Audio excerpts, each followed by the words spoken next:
उत्तर प्रदेश और उत्तराखंड के सांसदों से मिलेंगे पीएम मोदी। सुबह 9 बजे सांसदों के साथ करेंगे नाश्ता। दोनों राज्यों में अगले साल होने हैं विधानसभा चुनाव। आज सुबह 10:30 बजे महापौर सम्मेलन को वीडियो कॉन्फ्रेंसिंग से संबोधित करेंगे पीएम मोदी। 100 शहरों के मेयर वाराणसी में सम्मेलन में शामिल हो रहे हैं। विधानसभा चुनाव से पहले यूपी में पीएम मोदी के ताबड़तोड़ दौरे। अगले 10 दिनों में 4 बार यूपी जाएंगे पीएम। 18 से 28 दिसंबर के बीच पीएम के यूपी में 4 दौरे। 18 दिसंबर को गंगा एक्सप्रेसवे का शिलान्यास करेंगे पीएम मोदी। शाहजहांपुर में होगा कार्यक्रम। 594 किलोमीटर लंबे 6 लेन एक्सप्रेसवे 36,200 करोड़ की लागत से होगा तैयार। आज लखनऊ दौरे पर जाएंगे अमित शाह। रमाबाई अंबेडकर मैदान में सरकार बनाओ अधिकार पाओ रैली को संबोधित करेंगे। यूपी चुनाव से पहले लखनऊ में शिवपाल से उनके आवास पर मिले अखिलेश यादव। लखनऊ में हुई दोनों नेताओं की मुलाकात। चाचा भतीजे के साथ गठबंधन पर बनी बात। शिवपाल यादव के साथ अखिलेश की हुई करीब 45 मिनट तक बातचीत। अखिलेश ने ट्वीट कर शिवपाल के साथ तस्वीर साझा की। लिखा, प्रसपा के साथ सपा के गठबंधन की बात तय हुई। अखिलेश जल्द प्रेस कॉन्फ्रेंस का वहां पर करने वाले थे। भतीजे अखिलेश यादव से मुलाकात के बाद चाचा शिवपाल यादव ने भी ट्वीट किया। लिखा, साथ चुनाव लड़ने की रणनीति पर हुई बात। यूपी चुनाव से पहले अखिलेश शिवपाल की अहम मुलाकात। साथ आए चाचा शिवपाल यादव और अखिलेश यादव 25 दिसंबर से पहले साथ में प्रेस कॉन्फ्रेंस कर औपचारिक ऐलान करेंगे। शिवपाल अखिलेश में खत्म हुआ विवाद। शिवपाल ने अखिलेश से 40 सीट मांगी है। विलय हुआ तो शिवपाल सपा के महासचिव बनाने पर चर्चा हुई है, सूत्रों के हवाले से खबर। मुलाकात के बाद शिवपाल के घर के बाहर जुटे समर्थक। अखिलेश और शिवपाल के समर्थकों ने जमकर की नारेबाजी। शिवपाल अखिलेश की मुलाकात पर बीजेपी का तंज। कहा, यूपी में सत्ता के लिए साथ आए चाचा भतीजा। गठबंधन से बीजेपी को नहीं पड़ता कोई फर्क। एसपी बीएसपी वाले गठबंधन की तरफ फिर हराएंगे। यूपी के मंत्री मोहसिन रजा का शिवपाल अखिलेश के गठबंधन पर निशाना। दोनों के गठबंधन को मोहसिन रजा ने बताया निजी स्वार्थों की लड़ाई। कहा, परिवारवादी पार्टी है, जिन्नावादी हो चुके हैं। अखिलेश शिवपाल की मुलाकात पर यूपी के डिप्टी सीएम दिनेश शर्मा का बयान। कहा, सपा और बसपा मिलकर बीजेपी को नहीं हरा पाई तो चाचा भतीजा क्या कर लेंगे। दोनों की मुलाकात से नहीं पड़ता फर्क। अखिलेश शिवपाल के गठबंधन पर एसपी नेता राम गोविंद चौधरी का बयान। दोनों का गठबंधन एक उपलब्धि। गठबंधन से चुनाव में आएगी मजबूती। सेना की शहादत पर कांग्रेस का विवादित बयान। कांग्रेस एमएलए वीरेंद्र सिंह ने सवाल खड़े करते हुए सैनिकों की शहादत को राजनीतिक साजिश करार दिया। सैनिकों की शहादत का अपमान करते हुए कांग्रेस विधायक वीरेंद्र सिंह ने कहा, यूपी उत्तराखंड चुनाव से पहले जनरल बिपिन रावत शहीद हुए। नोटबंदी के बाद पुलवामा हुआ। शहादत पर कांग्रेस के दिए बयान पर यूपी के डिप्टी सीएम केशव प्रसाद मौर्य का पलटवार। कहा, कांग्रेस करती है सैनिकों की शहादत पर राजनीति। चुनाव में कांग्रेस को जनता देगी जवाब। देहरादून में राहुल गांधी की रैली में पूर्व सैनिक नाराज। सीडीएस के निधन पर दिए बयान से नाराज हुए पूर्व सैनिक। राहुल की रैली में सीडीएस के पोस्टर्स पर बोले केंद्रीय मंत्री प्रहलाद जोशी। कहा, चुनाव के लिए उनके पोस्टर्स का इस्तेमाल कर रही है कांग्रेस। शर्मानी चाहिए कांग्रेस को। कांग्रेस नेता राहुल गांधी के हिंदुत्व और हिंदू के बयान पर इंद्रेश कुमार का निशाना। कहा, हिंदुत्व के बिना हिंदू और हिंदू के बिना हिंदुत्व हो ही नहीं सकता। ऐसा है कि उन्होंने हिंदू और हिंदुत्व शरीर और आत्मा के 2 हिस्से कर दिए। हिंदुत्व के बिना हिंदू और हिंदू बिना हिंदुत्व के एक जीवमान हो ही नहीं सकता। केंद्रीय मंत्री अजय मिश्रा के इस्तीफे की मांग को लेकर लोकसभा में हंगामा। सांसदों ने नारेबाजी कर इस्तीफे की मांग की। सोलदलित समाज पार्टी के अध्यक्ष ओम प्रकाश राजभर की चेतावनी। टेनी को बर्खास्त नहीं किया तो प्रदेश भर में होगा देशव्यापी आंदोलन। कहा, सरकार टेनी को बचाना बंद करे। विपक्ष के हंगामे के बीच मुख्तार अब्बास नकवी ने कहा, कानून अपना काम कर रहा, गुनाहगार नहीं बचेंगे। टीएमसी ने अजय मिश्र टेनी की बर्खास्तगी की मांग उठाई। का एसआईटी की रिपोर्ट आने के बाद सरकार को जवाब देना चाहिए। टेनी को बचा रही है केंद्र सरकार। एमआईएम नेता के विवादित बयान पर महंत राजूदास का बयान। कहा, यह सिर्फ गुफरान नूर की मानसिकता नहीं, पूरे मुस्लिम समाज की मानसिकता है। शहजाद पूनावाला ने एमआईएम नेता के बयान को बताया सांप्रदायिक। कहा, ऐसी मानसिकता डेमोग्राफिक जिहाद की बात करती है। 2 बच्चों की नीति को लेकर बोले प्रवीण तोगड़िया। भारत को अफगानिस्तान बनाने से रोकना है तो जनसंख्या नियंत्रण कानून लागू करना जरूरी। सहकार भारती के 7वें राष्ट्रीय अधिवेशन का उद्घाटन करेंगे सीएम योगी। अधिवेशन में 3000 सहकार भारती के कार्यकर्ता शामिल होंगे। आज से रायबरेली के 2 दिनों के दौरे पर अखिलेश यादव 6 विधानसभा क्षेत्रों में करेंगे जनसभाएं। हंगामे के साथ यूपी विधानसभा के शीतकालीन सत्र की शुरुआत। अनुपूरक बजट पेश करने के दौरान कांग्रेस सदस्यों ने वेल में आकर किया हंगामा। यूपी विधानसभा में चर्चा के बीच मंत्री सुरेश खन्ना और नेता विपक्ष राम गोविंद चौधरी के बीच हुई तीखी बहस। सपा नेता राम गोविंद ने कहा अब वनवास होगा। चुनाव से पहले योगी सरकार ने अनुपूरक बजट पेश कर यूपी वासियों के लिए कोला पिटारा। योगी सरकार ने 8,479 करोड़ रुपए का दूसरा अनुपूरक बजट पेश किया। गुरुग्राम में खुली जगह पर नमाज पढ़ने का मामला सुप्रीम कोर्ट पहुंचा। हरियाणा के पुलिस महानिदेशक और मुख्य सचिव के खिलाफ कार्रवाई की मांग। विश्व हिंदू परिषद ने तबलीगी जमात दारुल उलूम देवबंद और पीएफआई पर पूर्ण प्रतिबंध लगाने की मांग की। विनोद बंसल ने कहा ये कट्टरवाद की फैक्ट्री है। तबलीगी जमात ये वास्तव में कट्टरवाद की फैक्ट्री और वैश्विक आतंकवाद का पोषक है। ये वो जमात है जो पूरे विश्व के लिए खतरा है। वैश्विक प्रतिबंध लगाया जाना बहुत जरूरी है।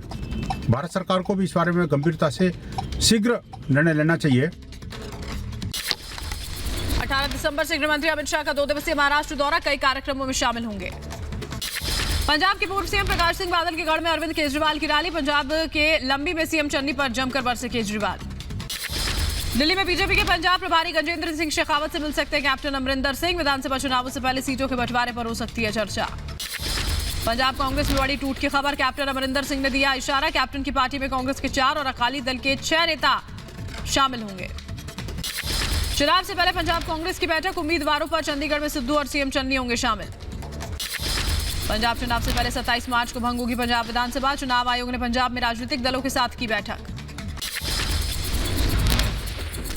सपा पर यूपी के सीएम योगी का हमला, कहा देश को समाजवाद नहीं राम राज्य चाहिए। समाजवादी पार्टी अब बहरूपिया ब्रांड बन गई है। राहुल गांधी और अखिलेश यादव पर जमकर बरसे अंतर्राष्ट्रीय हिंदू परिषद के अध्यक्ष प्रवीण तोगड़िया। कहा बीजेपी के झंडे में 1/3 हरा। बीजेपी के 300 में से 100 विधायक ऐसे हैं जिनकी लाल और हरी टोपी। सैनिक विजय सम्मान दिवस पर हरीश रावत का बयान, का कांग्रेस ने बनाया केदारनाथ। तीर्थ पुरोहितों के साथ कांग्रेस ने लड़ी लड़ाई। कोलकाता नगर निगम चुनाव के लिए प्रचार तेज हुआ। अभिषेक बैनर्जी ने किया रोड शो। केएमसी के 144 वार्ड्स के लिए 19 दिसंबर को होगा मतदान। हरियाणा विधानसभा का शीतकालीन सत्र आज से शुरू, सत्र के हंगामेदार रहने की पूरी संभावना। दिल्ली में पिछले 24 घंटों में कोरोना के 85 नए मामले, पिछले 5 महीनों में सबसे ज्यादा मामले। हैदराबाद में ओमाइक्रोन के 4 नए केस मिले। हैदराबाद में अब 7 ओमाइक्रोन के मरीज, डॉक्टर्स की निगरानी में सभी संक्रमित। देश में पैर पसार रहा है ओमाइक्रोन। गुजरात में मिला नए वेरिएंट का एक और नया केस। जिम्बाब्वे से लौटी महिला में ओमाइक्रोन की पुष्टि। गुजरात में ओमाइक्रोन के 5 केस। भारत में धीरे धीरे बढ़ रहा है ओमाइक्रोन संक्रमितों का आंकड़ा। अब तक देश में ओमाइक्रोन के कुल 87 मामले दर्ज किए गए। सेना प्रमुख जनरल नरवणे को चीफ ऑफ स्टाफ कमेटी के चेयरमैन का प्रभार। सीडीएस नहीं सीओएससी के चेयरमैन बने नरवणे को मिली तीनों सेनाओं की जिम्मेदारी। जनरल बिपिन रावत के निधन के बाद अभी भी खाली है सीडीएस का पद। नए सीडीएस की नियुक्ति तक पुरानी व्यवस्था रहेगी लागू। आर्मी चीफ जनरल नरवणे को मिली कमान। कजाकिस्तान के विदेश मंत्री का 18 दिसंबर से भारत दौरा। विदेश मंत्रालय ने दी जानकारी। 3 दिवसीय भारत दौरे पर सिरोजुद्दीन मोहिरुद्दीन 18 दिसंबर को भारतीय समकक्ष एस जयशंकर से करेंगे मुलाकात। राष्ट्रपति कोविंद ढाका में रमणा काली मंदिर का उद्घाटन करेंगे। 1971 में पाकिस्तानी सेना ने इस मंदिर को ध्वस्त कर दिया था, जिसका जीर्णोद्धार किया गया है। ग्रुप कैप्टन वरुण सिंह का अंतिम संस्कार, आज सुबह 11 बजे होगा अंतिम संस्कार। ग्रुप कैप्टन वरुण सिंह का पार्थिव शरीर भोपाल में उनके आवास पर लाया गया। अंतिम दर्शनों के लिए उमड़ी लोगों की भारी भीड़। सीडीएस के हेलीकॉप्टर क्रैश की जांच तेज, 2 हफ्तों में पूरी होगी ट्रायल सर्विस जांच। कुन्नूर में दर्ज किए गवाहों के बयान। हादसे में जनरल बिपिन रावत, उनकी पत्नी सहित 14 जवान हुए थे शहीद। सीएम शिवराज सिंह चौहान ने शहीद कैप्टन के परिवार को 1 करोड़ रुपए की आर्थिक सहायता देने का ऐलान किया। परिवार के एक सदस्य को नौकरी देने की भी घोषणा। दिल्ली हाईकोर्ट ने दिल्ली दंगे में 10 लोगों पर तय किया आरोप। आरोपियों पर कोर्ट की सख्त टिप्पणी। कहा हिंदुओं को देश छोड़ने के लिए डराया गया है। घरों में लूटपाट और आगजनी की गई, डराने के लिए हुई सभाएं। नवाब मलिक और वानखेड़े मारानी केस में नवाब मलिक ने दायर किया हलफनामा। समीर वानखेड़े पर हलफनामे में अवैध तरीके से नौकरी लेने का आरोप लगाया। कहा मुस्लिम परिवार में पैदा होने के बावजूद झूठा जाति प्रमाण पत्र दिया। कर्नाटक में कांग्रेस विधायक का महिलाओं पर शर्मनाक बयान। विधानसभा में रेप पर दिया विवादित बयान। सीएम अशोक गहलोत का पाकिस्तान पर निशाना। कहा धर्म के नाम पर राष्ट्र बन भी जाता है लेकिन कायम नहीं रहता है। समाजवादी पार्टी के वरिष्ठ नेता अहमद हसन अस्पताल में भर्ती। मुख्यमंत्री योगी आदित्यनाथ ने अस्पताल जाकर सपा नेता अहमद हसन का हालचाल जाना। यूपी के हाथरस में टुंडला रेल रूट बहाल होने से यात्रियों को मिली राहत। प्रशासन ने रेलवे ट्रैक से अहरिया समाज को हटाया। दिल्ली के आरएमएल अस्पताल में रेजिडेंट डॉक्टर्स आज इमरजेंसी में नहीं करेंगे काम। रेजिडेंट डॉक्टर्स एसोसिएशन करेगा प्रदर्शन। मध्य प्रदेश के छतरपुर में एक बच्ची सूखे बोरवेल में गिरी, मौके पर बचाव कार्य जारी। जिलाधिकारी ने राहत कार्य का जायजा लिया। खेत में 2 बहनों के साथ खेल रही थी बच्ची। जेसीबी की मदद से बोरवेल के पास खोदा जा रहा है गड्ढा। ग्वालियर से एनडीआरएफ की टीम भी रवाना हुई। दिल्ली में स्कूलों के खोले जाने पर आज हो सकता है फैसला। विशेषज्ञों की सिफारिश पर फैसला लिया जा सकता है। बैंक कर्मचारियों की हड़ताल जारी। बैंकों में कामकाज ठप होने से लोगों को हो रही है परेशानी। 11 लाख बैंक कर्मचारी हड़ताल पर। बिहार के पूर्व मुख्यमंत्री जीतन राम मांझी ने एक बार फिर शराबबंदी की समीक्षा करने की बात कही। प्रेस कॉन्फ्रेंस में कहा, शराबबंदी के नाम जो गरीब लोग हैं उनको पकड़ा जा रहा है। राजस्थान के धौलपुर में एक युवक ने अपने 2 साथियों के साथ मिलकर 15 वर्षीय नाबालिग छात्रा से गैंग रेप किया। पीड़ित नाबालिग का अस्पताल में इलाज जारी। आरोपियों की तलाश कर रही है पुलिस। बिहार के सीतामढ़ी में रसोई गैस सिलेंडर से लदे ट्रक में जोरदार विस्फोट। एक के बाद एक कई गैस सिलेंडर्स में हुए धमाके।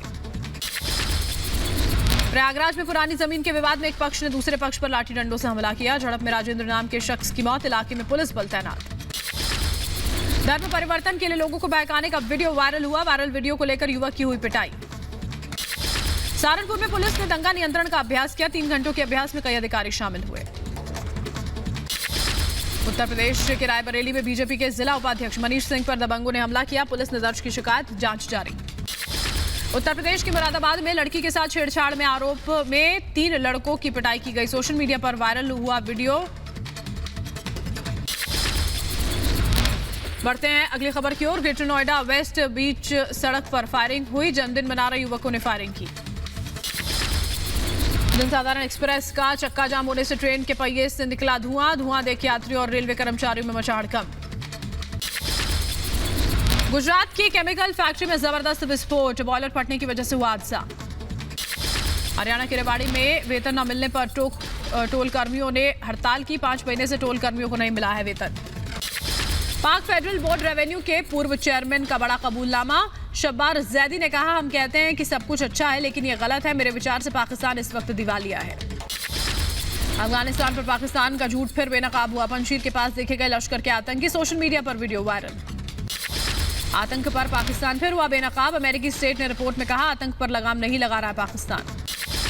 स्टेट डिपार्टमेंट ने रिपोर्ट में कहा, जैश-ए-मोहम्मद के संस्थापक मसूद अजहर और मुंबई हमले के मास्टरमाइंड जैसे आतंकवादियों पर मुकदमा चलाने के लिए पाकिस्तान ने कोई कदम नहीं उठाए। कोरोना की उत्पत्ति पर फिर गिरा चीन। ब्रिटिश संसद की समिति ने कहा, चीन से वुहान लैब से कोरोना फैलने की है संभावना। आज भारत दौरे पर आएंगी फ्रांस की रक्षा मंत्री फ्लोरेंस पार्ली। प्रधानमंत्री नरेंद्र मोदी से होगी मुलाकात। रक्षा मंत्री राजनाथ सिंह के साथ भी द्विपक्षीय वार्ता। अमेरिकी नौसेना ने ड्रग्स तस्करों के एक बोट पर हमला किया। हमले से तबाह हुई बोट। समंदर में तस्करों को जो भले तस्कर फंसे थे लोग, उनको बचाया भी गया। इटली में सरकारी नीतियों के खिलाफ लोगों ने प्रदर्शन किया। रोम में हजारों लोगों ने सरकार के खिलाफ किया प्रदर्शन। अमेरिका के कैलिफोर्निया में तूफान से मौसम खराब। भारी बर्फबारी के कारण कई सड़कों पर लगा भारी जाम। तूफान प्रभावित इलाकों का दौरा कर व्हाइट हाउस लौटे जो बाइडेन। तूफान ने 8 राज्यों में मचाई तबाही। ब्रिटेन में फ्रांस की सीमा पर ट्रकों की लंबी कतार। कोरोना के नए वेरिएंट के आने के बाद सीमा पर फ्रांस ने बढ़ाई सख्ती। कैंसस सिटी में चक्रवाती तूफान ने मचाई तबाही। शहर में कई इलाकों में भारी नुकसान, कई इमारतें तबाह हुई। ताइवान के राष्ट्रपति ने फ्रांस के सांसदों से मुलाकात की। फ्रांस के 6 सांसद बैठक में शामिल। वियतनाम के समाजवादी गणराज्य के नेशनल असेंबली के प्रतिनिधिमंडल ने किया संसद का दौरा। दोनों देशों के मजबूत संबंधों की जताई उम्मीद। धूल भरी आंधी ने रोकी अमेरिका की रफ्तार। प्रशासन का प्रभावित इलाकों से लोगों को सुरक्षित निकालने का काम जारी। हैती में तेल टैंकर्स में विस्फोट के मृतकों को परिवार वालों ने दफनाया। हादसे में करीब 75 लोगों की हुई थी मौत। इक्वाडोर के जारूमा में इमारत गिरने से मचा हड़कंप। इमारत गिरने के साथ ही चारों तरफ फैला धुआं। इलाके में मची चीख पुकार।